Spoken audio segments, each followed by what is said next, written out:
Gotri medical કોલેજના વર્ગ 3 અને 4ના કર્મચારીઓનું કોન્ટ્રાક્ટર દ્વારા આર્થિક શોષણ મામલે 170 જેટલા કર્મચારીઓ સામૂહિક હડતાળ પર ઉતરી કેમ્પસમાં હંગામો મચાવ્યો છે।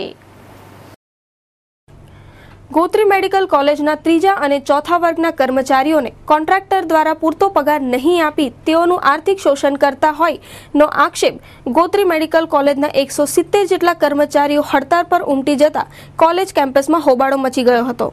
તો ત્યાં જીએમઆરએસ મેડિકલ કોલેજમાં આર્થિક શોષણ થાય છે। 3000 4 ક્લાસ વાને 3000 ટેકનિશિયનને 4000 સેલરી આપતા નથી, સીએલપી આપતા નથી, પીએફ આપતા નથી, हाफ डे नो भी पगार कापी ले छे। मानसिक અને બધી રીતે અમારું શોષણ કરવામાં આવે છે। એનો જવાબદાર કોન્ટ્રાક્ટર અમારો કોન્ટ્રાક્ટર છે, એ જવાબદાર છે। બોલાય છે ઓન પેપર અમને મળે છે 5350। એટલે અમે લોકો એવી માંગણી કરી છે કે 10950 માંથી તમે 200-300 રૂપિયા તમારો એડમિનિસ્ટ્રેટિવ ચાર્જ કાપો, પણ અમને એટલો પૂરો આપો, એમ અમારું પીએફ આપો, અમને અત્યાર સુધીનું જે થયું છે એનો એરિયસ આપો, કે જે હોય અમે લોકો એની બધી માંગણી કરી છે। અને અમારી પગાર સ્લીપ મળે અમને, એવી પણ અમે માંગણી કરી છે કે એના વગર અમને લોન નથી મળતી, પગાર સ્લીપ વગર અમને લોન નથી મળતી। છેલ્લા કેટલાય સમયથી કોન્ટ્રાક્ટ પર કામ કરતા કર્મચારીઓ પગાર વધારવાના મુદ્દે કોન્ટ્રાક્ટર જે.એસ. પરમાર અને મેડિકલ ડીનને રજૂઆત કરી ચૂક્યા છે, તેમ છતાં તેનો કોઈ યોગ્ય નિર્ણય આવ્યો ન હતો, જેથી 170 જેટલા કર્મચારીઓ એકાએક વીજળીક હડતાળ પર ઉતરી જઈને હોસ્પિટલની કામગીરી ઠપ કરી દઈને હોસ્પિટલના સત્તાધીશો સામે ભારે હંગામો મચાવી વિરોધ સૂત્રોચ્ચાર કર્યા હતા।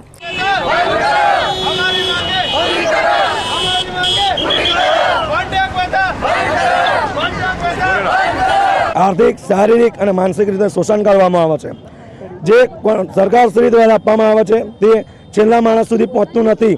આના કારણે ગરીબ વર્ગ આગળ આવી શકતો નથી। અમને સીએલ નથી મળતી, નથી પીએલ મળતી। અમારી માંગણીઓ સ્વીકારવામાં આવે, અને જો સ્વીકારવામાં નહીં આવે તો ત્યાં સુધી આંદોલન રહેશે। અમને નથી સીએલ મળતી, નથી ઈએસઆઈનો ફંડ, લેબોરેટરીમાં કોઈ પૂરતી સુવિધાઓ છે નહીં, અંદર કૌભાંડો કરે છે મેડિકલ કોલેજમાં, અને જે પણ વિરોધ કરવા જાય છે એને નોકરીમાંથી કાઢી મૂકવાની વાત છે।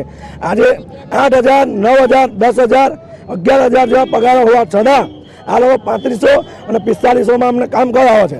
500 કરોડનું કૌભાંડ બહાર આવ્યું છે જીએમઆરએસ મેડિકલ કોલેજમાં। નહીં પાણીની સુવિધા, નહીં રોડની સારી સુવિધા, પગાર બી અમને નથી આપતા।